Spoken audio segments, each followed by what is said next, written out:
Hi, everyone. Sam Eckmann of Gold Derby here with Tony nominee Corey Stoll from Appropriate. Congratulations, Corey, on this nomination. It's your first ever Tony nomination.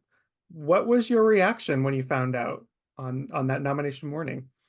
Well, it was a bit of a farce at my house. I was trying to get a workout in, and I had a lot of technical difficulties getting the announcement on my TV.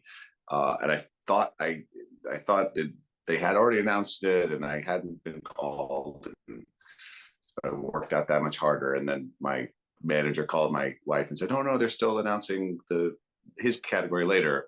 And so we actually managed to get it on my TV, and I was already pouring with sweat from working out when we saw my name, and my wife, who is much more um, gregarious and demonstrative, screamed and hollered,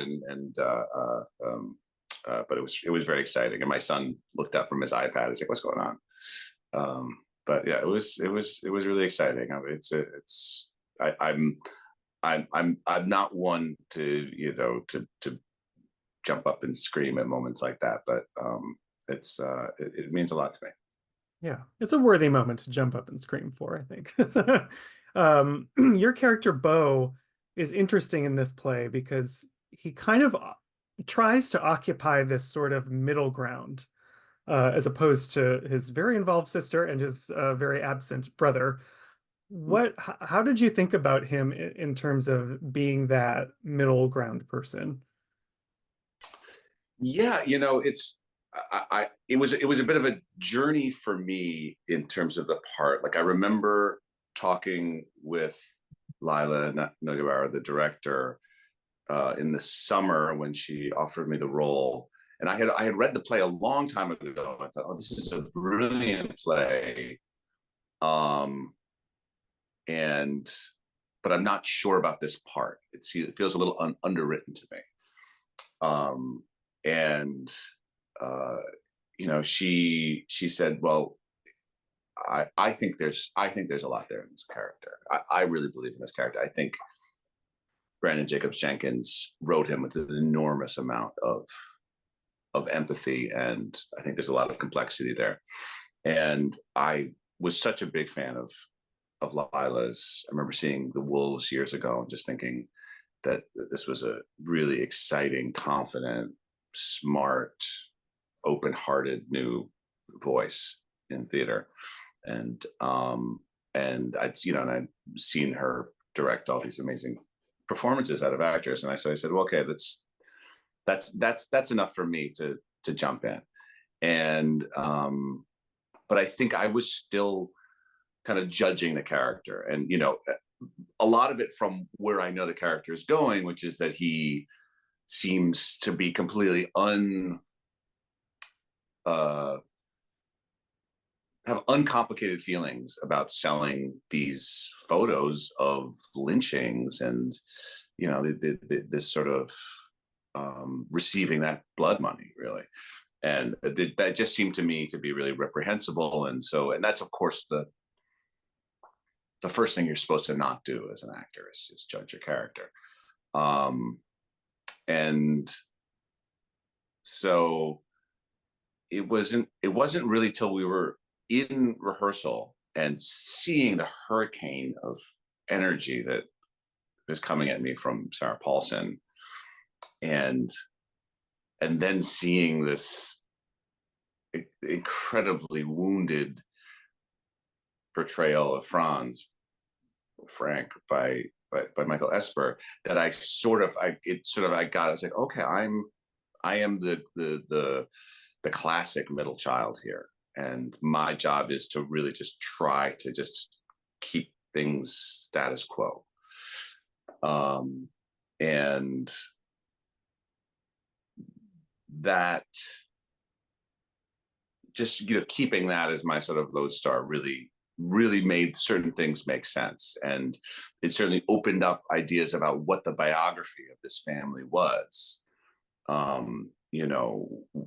The kind of peacemaking that I was forced to do, not just in this situation, but when it was the whole family, when our mother and father were alive, and then when it was just our father, and how families keep sort of changing shape as people enter and exit Yeah.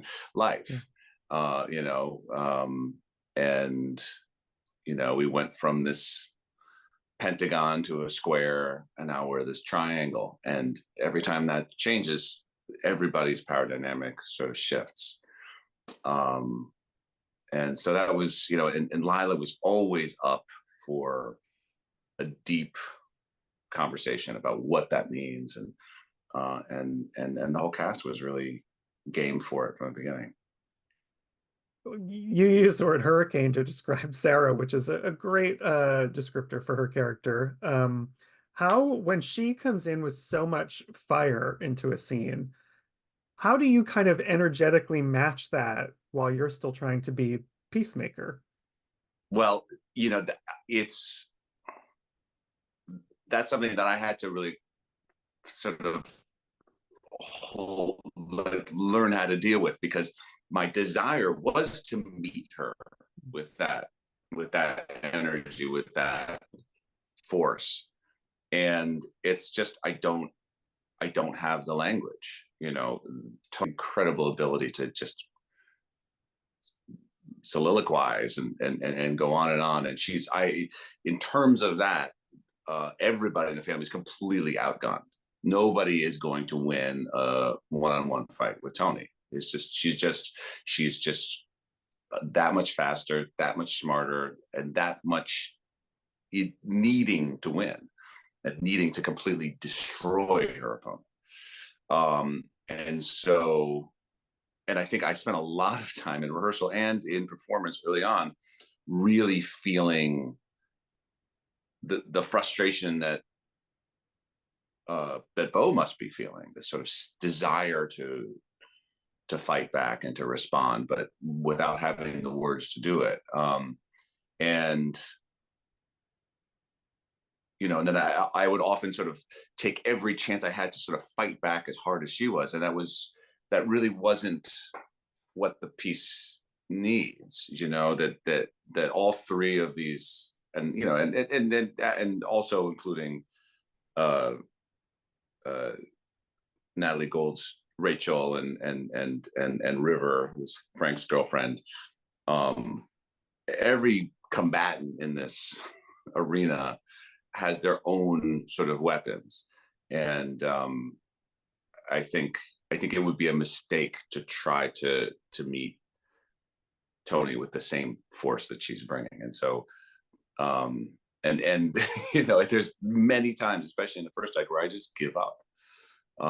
And it was really kind of, I never had quite had that experience on stage before, where I don't know how long it is, but I must have like 15 or 20 minutes where I'm literally between the fight between Rachel and Tony, and then the fight between Frank and Tony, where I am just sitting there, just listening, wanting to react, but not reacting. I'm going through this whole scene that's sort of parallel to the scene, but without any words at all. And I think that was part of why I sort of underestimated the character when I read the script, because he's just not on the page. But in performance, I'm there. I'm right in the middle of the scene, even if I'm not saying anything. And so it was really an education to me in sort of having the faith that the audience is taking me in and is checking in with me, and seeing me as a part of this scene, even if I don't have any words to say. And that's I've never quite had that experience before, and it was amazing to see the power of stillness, especially in the context of so much agitation. I think you do finally get to say quite a bit towards the end, when Bo has that moment talking about privilege. And it's a really one of many fascinating shifts that Branden does in this play, where it kind of leads you in a way that's like the audience might write a character off, but then Bo kind of like gets us a little bit, and he ends up in tears. What is that moment like for you? Can you feel the kind of audience allegiance shift? Yeah, I mean, I feel it throughout the play. I think Sarah really feels it in that first scene because it's, she's funny and but then she says these things that are bordering on on ethnic slurs, or she says the ethnic slurs, but it's sort of in a context where you could sort of maybe give her a break. But you could tell, and depending on the audience from night to night, sometimes we'll get off stage and be like, oh, well, that's a Tony night, or that's a Rachel night, or that's a Bo night. um you know uh but every night, that's really one of the great joys of performing this play, is to feel the audience be led down this one road, thinking they're going to have their preconceptions about a character met, and then feeling superior to that character, and then suddenly being forced to reckon with their humanity and the a real sense of empathy for them, and vice versa. um now that we've really had some time with the piece, and we really have a sort of a mastery of it, and a sort of a real sense of where the laughs are and where the gasps are, we can really sort of play the audience a little bit, and it's really rewarding to sort of feel the audience feel that they have that they're ahead of you, and then suddenly get the sort of rug pulled out from under them. Yeah, it's really satisfying when it works, when we really get them. And I think in terms of audience reaction, it really, this script, as you're sitting there, makes you laugh at really uncomfortable, dark things sometimes. Uh, was that ever something that threw you all on stage? Like, what is your relationship like to that when something, maybe uncomfortable gets a laugh? It was definitely, I mean, a lot of this was stuff we learned very early in the run. That it's always such a crazy thing, especially when there's a lot of laughs and a lot of important plot points in a play, where you get inured to it. You've heard the laughs already, you know what's going to happen, and so, but then suddenly you put it in front of an audience that doesn't really know what they're in for, and the gasps and the laughs of shock were really exciting to see. And yeah, I mean, there was one night, it was very early, maybe our second or third preview, where I said my whole rant, which is quite, uh, problematic, in terms of racial politics. And one guy started clapping, and then the whole audience was like, "Oh, come on!" And we thought, "Wow, this could be a really explosive run." I mean, it is, but we don't get quite the same sense that the audience is turning on each other in that same way. Um, but like last week, Jill Biden came to the show, and I think we all got a sense that there was something. Sometimes when there's somebody very famous in the audience, we can sort of feel it, and there's a sort of a reserve that the audience takes. And I think laughing at a child running down the stairs in a Ku Klux Klan hood seemed a little bit risque for that audience that night. But the first time that happened, that whole third act is this fight that just builds and builds and builds and builds until this physical confrontation, and then my son comes down the stairs in this Ku Klux Klan hood. And we thought when we were rehearsing it that would just, it would build to that, and then this moment of a child in this hood would be just shocking and would shut the audience up. But it was very quickly clear that it was the opposite. It just sent everybody into hysterics, which was just a really remarkable thing to see. And I mean, I think we even, Lila even tried to sort of stage it in different ways, because we all felt a little uncomfortable about that reaction. But it was an impossible laugh to kill. And it's there's just it's not a laugh of that's witty or clever or funny. It's just too much for your brain to really handle, and I think it's a real just sort of it's a release that happens at that moment, which is just an incredible thing to be a part of every night. Mm. It's a yeah, sometimes you can't stop the moment like that. Yeah. This show, I think is your I think you hadn't been on Broadway in about 13 years, Wow. Yeah. coming to appropriate. And maybe you haven't had time in the midst of Tony season and all the excitement around this, but have you thought about like what other great kind of stage roles that you'd want to take on and come back to us with? I mean, yeah. I mean, there are, I would love to play Willie Loman. I feel like that, I remember seeing Brian Dennehy play that role.